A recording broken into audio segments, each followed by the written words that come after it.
Les amis, bienvenue, j'espère que vous allez tous très bien, je suis très content de vous retrouver pour cette nouvelle vidéo, et donc pour parler du succès de l'équipe de France hier soir qui s'impose contre l'Espagne 2-1, un match qui permet aux Bleus de remporter un nouveau titre. On verra en toute fin de vidéo quelle valeur il faut accorder à ce sacre en Ligue des Nations, en Nations League. On en parlera à la toute fin, mais d'abord on va revenir sur le match et le renversement tactique en particulier qui a eu lieu à peu près autour de l'heure de jeu et qui a permis aux Français de commencer à exister dans un match qui a été nettement dominé voilà, pendant à peu près 60 minutes par l'Espagne. On parlera du hors-jeu bien sûr, le second but de l'équipe de France inscrit par Kylian Mbappé, et toute la controverse réglementaire qui entoure cette situation, qu'est-ce qu'il faut en penser, que dit la règle et qu'est-ce qu'il faut en penser, on verra ça dans un second point. Et troisième partie, les top flops, les performances individuelles notables, avant donc de parler enfin de la valeur de ce sacre. On commence par le match, et d'abord par cette grosse domination espagnole, car vraiment supérieure collectivement. Quelque part, c'était pas vraiment une surprise, on sait que cette Espagne de Luis Enrique est très douée sur ses forces historiques, on va dire, sur ce qui caractérise l'identité footballistique espagnole depuis un moment maintenant. C'est d'abord la grosse qualité de relance sous pression. On pense au gros match de Busquets, de Gavi par exemple, sur des positions avancées, mais même un peu plus bas, les défenseurs centraux, les latéraux. Ça l'a rendu très difficile à presser, ce que la France a commencé à faire. Difficile à presser sur son premier tiers de terrain, on a vu des Bleus tenter de le faire mais sans réelle conviction.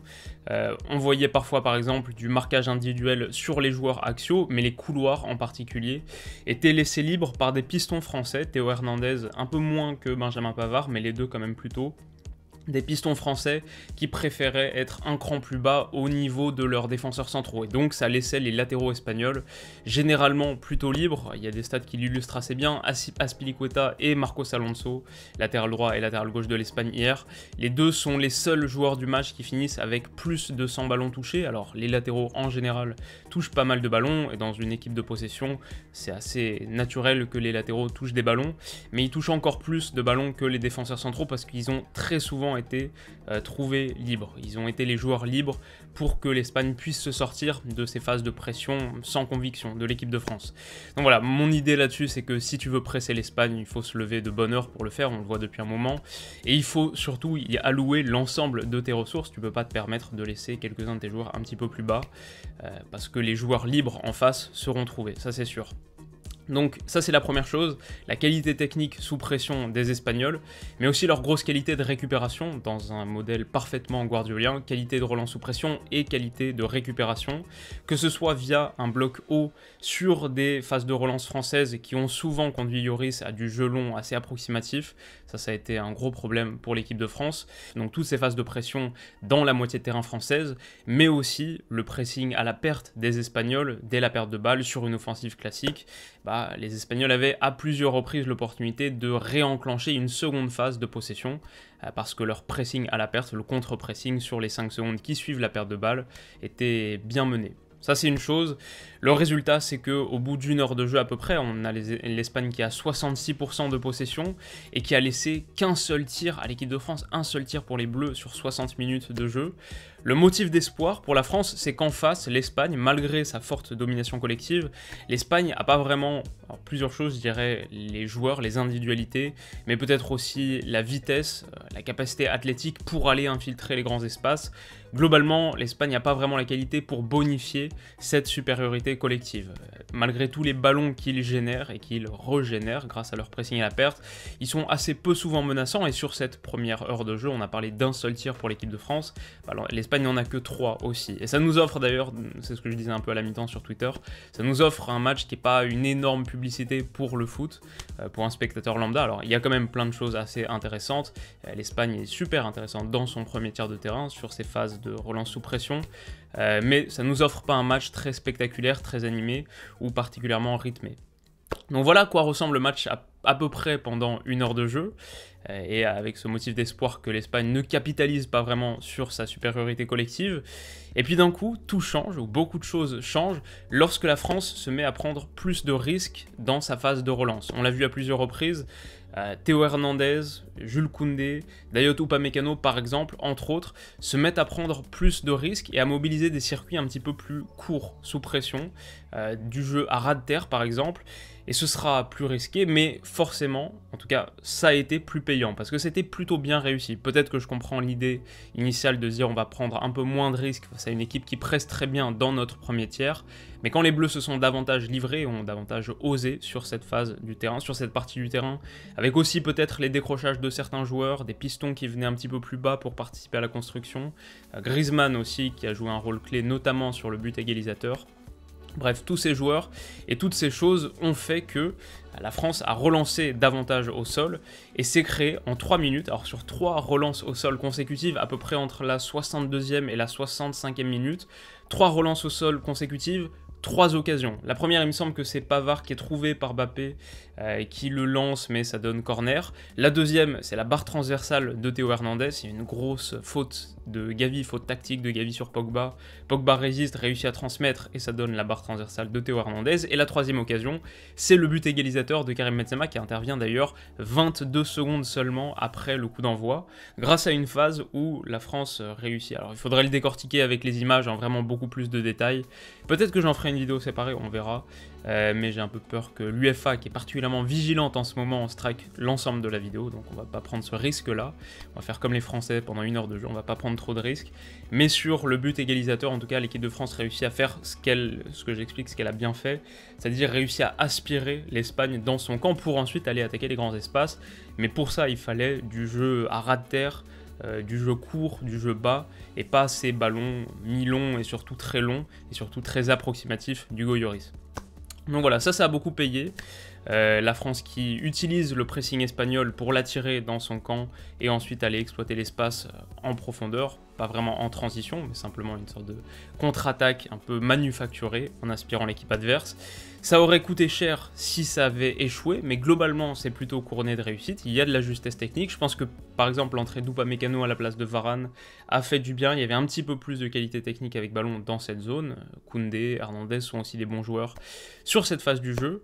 Et même si entre la deuxième et la troisième occasion de l'équipe de France, ce qu'on vient de mentionner, même s'il y a le but de l'ouverture du score de l'Espagne, à ce moment de la partie, je suis assez confiant pour les Bleus, parce que ce changement d'approche, de tactique, il me semble très prometteur. Il commence à générer des occasions, alors que pour l'instant, pendant 1 heure de jeu, la France a été particulièrement inoffensive. Alors bien sûr, le but m'inquiète un peu, parce qu'à 1-0, on ne sait pas combien d'occasions la France aura de revenir dans la partie. Je me dis aussi que ça peut les conduire à... Quelque part, c'est dommage, ça intervient au pire moment, ils sont en train de revenir dans le match, et là, ça sanctionne ce qu'ils faisaient pourtant très très bien, un bon retour dans la partie, et je me dis que peut-être ils vont se décourager suite à ce but encaissé, pas du tout contre le cours du jeu, mais contre le cours de ces 2 minutes de jeu, et non, ils reviennent dans la partie.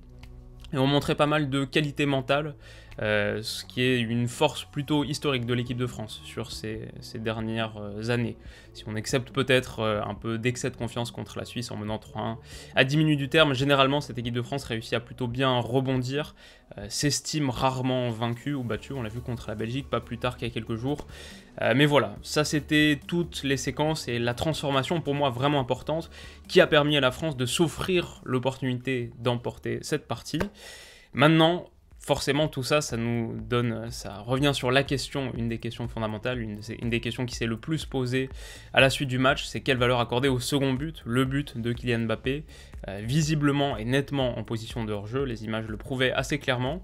Alors apparemment, Sergio Busquets a dit que l'arbitre Anthony Taylor leur a dit à eux que c'est à cause du tacle d'Eric Garcia qui remet Kylian Mbappé en jeu, qu'il remet dans une position valable. Et c'est vrai que quand on regarde la règle, ce que la règle dit, c'est un joueur en position de hors-jeu, parce que la règle fait une distinction entre être en position de hors-jeu et être hors-jeu, c'est pas vraiment la même chose. Pour être hors-jeu, il faut être dans une position qui te permet de profiter d'un avantage substantiel. Donc la règle dit un joueur en position de hors-jeu qui reçoit la balle d'un adversaire ayant volontairement touché le ballon n'est pas considéré comme hors-jeu. Donc ça c'est quelque chose qu'on sait d'expérience, par exemple sur des passes en retrait de défenseurs au gardien. Le joueur offensif peut être entre le dernier défenseur central et le gardien, donc théoriquement en position de hors-jeu, et pourtant il n'est pas hors-jeu parce que c'était une passe volontaire ratée du défenseur central. Maintenant, l'évidence c'est que la règle est assez stupide sur cette situation, parce que même si le tacle de Eric Garcia est volontaire, il cherche volontairement à jouer le ballon, il tente ce tacle uniquement pour empêcher le ballon d'accéder à Kylian Mbappé. On peut aussi ajouter le fait que ce tacle n'a pas pour volonté de jouer vers l'arrière, c'est un tacle qui, s'il est réussi, dévierait le ballon soit en touche, soit même sur son défenseur latéral, ou freinerait nettement la course. Le but de ce tacle, c'est pas de jouer vers l'arrière, comme pourrait l'être par exemple une passe en retrait pour le gardien. Donc l'évidence, c'est que la règle est franchement pas vraiment à la hauteur de la situation, et elle mobilise, et peut-être que ça c'est la leçon qu'on peut tirer de tout ça, c'est à quel point le concept d'intentionnalité qui est mobilisé ici fonctionne très mal en foot. C'est pas la seule règle et la seule situation dans laquelle on voit ce problème. Celle de la main aussi, la main, est-ce qu'elle est volontaire, intentionnelle, oui ou non? Finalement, je trouve que ce concept qui est très très souvent mobilisé en football et dans les règles du foot pour élucider certaines situations, il est assez inutile parce que jamais l'objectif d'Eric Garcia, comme d'un gars qui ferait main dans la surface, c'est de volontairement faire cette erreur. Donc voilà, ça me semble assez clair. Ça revient sur un débat qu'on essaie de trancher depuis très longtemps dans le foot. Pour moi, et si on veut quelque part s'extraire de cette polémique réglementaire, si on veut en ressortir un peu grandi avec une leçon qu'on pourrait en tirer, c'est qu'un but peut venir très très vite. Tu peux laisser des miettes uniquement à ton adversaire, un tir sur 1 heure de jeu par exemple pour l'Espagne contre la France, et malgré tout être à la merci d'un rien du tout, d'un point de règlement un peu stupide par exemple. Pour moi, ça souligne à quel point voilà, le foot offensif est supérieur et à quel point le volume d'occasions que tu génères est fondamental. Le parti pris derrière, on va verrouiller, cadenasser et gagner un match 1-0. Je dis pas du tout que c'est ce que l'Espagne cherchait à faire hier, mais c'est une leçon qu'on peut en tirer pour d'autres équipes. Le parti pris de se dire on va verrouiller, rien laisser à l'adversaire et gagner le match 1-0, il est très très risqué parce qu'un but peut tellement venir de rien, en l'occurrence d'un point de règlement un peu bizarre. Donc voilà en gros pour ce hors-jeu. Pour moi, c'est une erreur du règlement, même si le règlement a été suivi à la lettre et bien suivi, donc techniquement, il n'y a pas hors-jeu du tout. Ça me semble assez clair. Maintenant, on peut poursuivre avec quelques mentions individuelles, mes tops, mes flops. Beaucoup de tops côté français. D'abord, Karim Benzema, encore un match de patron. C'est la 3e fois consécutive qu'il se retrouve sur la miniature d'une de mes vidéos, mais il est juste trop fort. C'est le meilleur joueur de ce début de saison, d'assez loin. Même sur l'année 2021, il est en contention pour moi assez clair. Le but, quel but, et puis simplement l'état d'esprit qu'il a eu tout au cours de la rencontre, remobilisant ses troupes, quelques gestes défensifs, quelques retours dans sa moitié de terrain, 4 passes clés aussi, donc ce qui est 4 passes clés, les passes clés c'est les passes qui précèdent immédiatement un tir, et donc totalement dans ce rôle de 9,5 généreux, comme ce qu'on évoquait en vidéo il y a quelques jours, et 2 tacles réussis, ce qu'on a dit. Karim Benzema, top match, je le mettrais top 1 des joueurs sur la pelouse.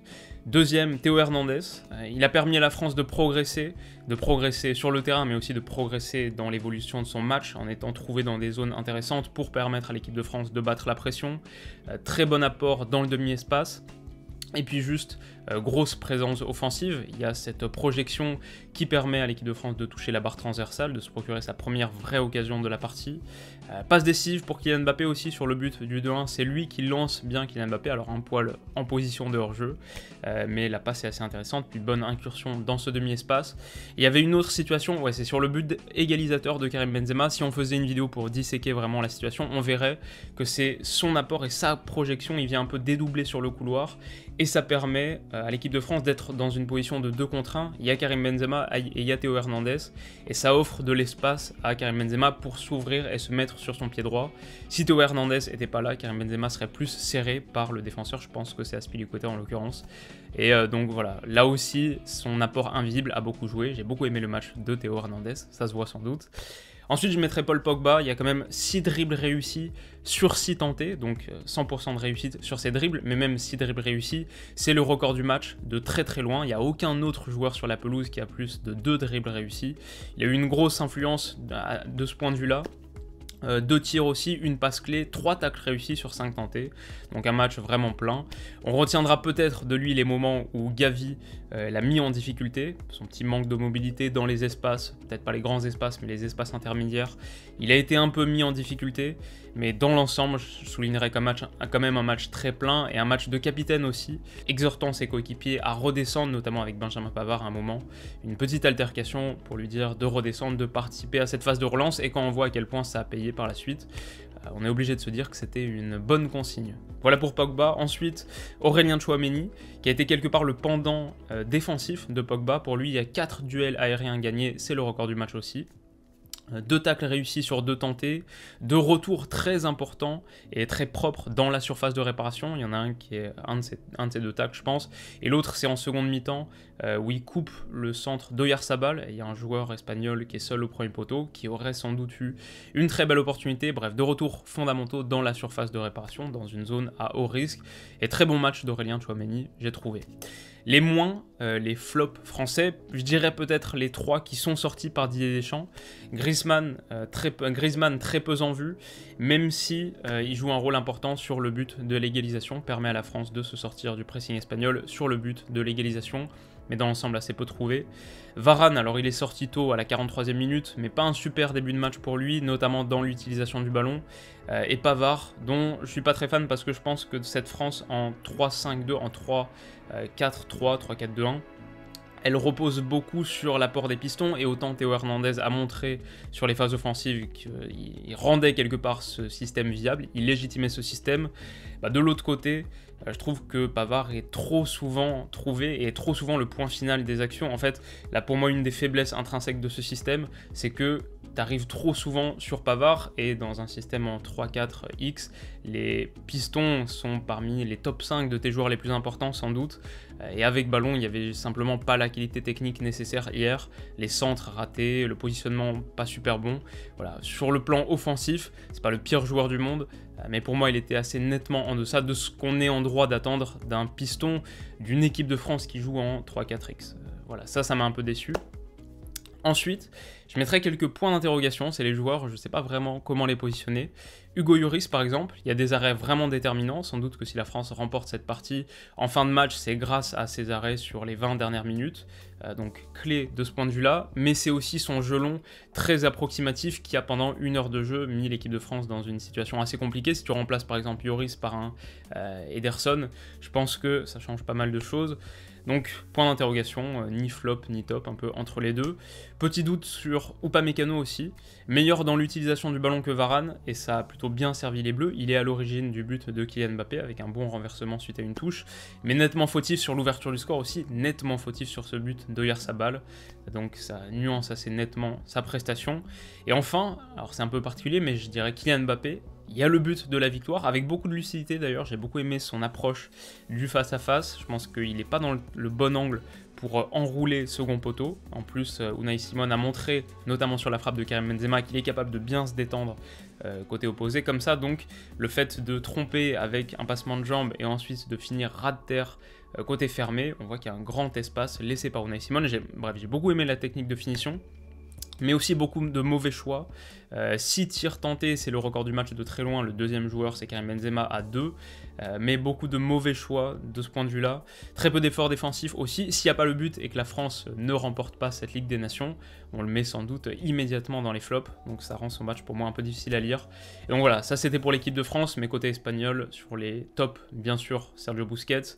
Sans doute Gavi aussi. Et sur les flops, dur à dire, mais peut-être Sarabia, qu'on n'a pas beaucoup vu. Ferran Torres aussi. Dans certaines mesures, ils ont incarné le manque de qualité individuelle de l'Espagne, qui n'a pas vraiment réussi à convertir sa supériorité collective. Donc voilà sur tout ça, et puis enfin, pour finir ce qu'on évoquait en introduction, un point sur la Ligue des Nations, à quel point est-ce qu'il faut valoriser ce sacre. Je dirais qu'il y a 2 éléments qui contrastent un petit peu. Le premier, c'est que, qui est positif pour la Ligue des Nations, c'est que la qualité de l'opposition rencontrée est indéniable. Alors, c'est une compétition relevée, tu dois finir premier d'un groupe de 4 équipes, déjà ça c'est pas facile, et ces 4 équipes, je sais pas comment on les appelle exactement, Ligue A ou Chapeau 1, mais 4 équipes importantes.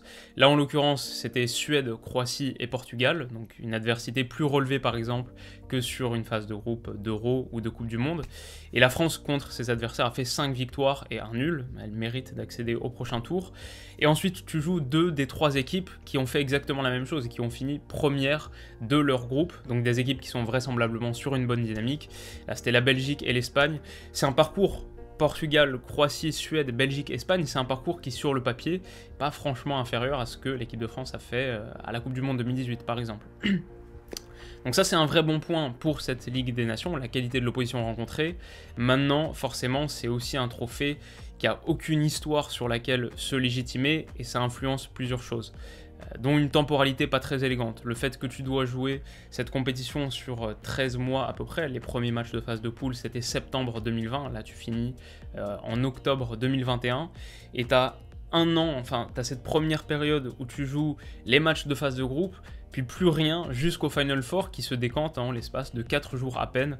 Cette temporalité pas très élégante, forcément ça va avoir du mal à légitimer la Ligue des Nations comme étant un trophée majeur, joué sur un mois de compétition. Ça c'est une chose. Et puis si l'idée de base c'était de remplacer les matchs amicaux, c'est une idée plutôt payante avec des oppositions plus intéressantes, c'est une bonne idée.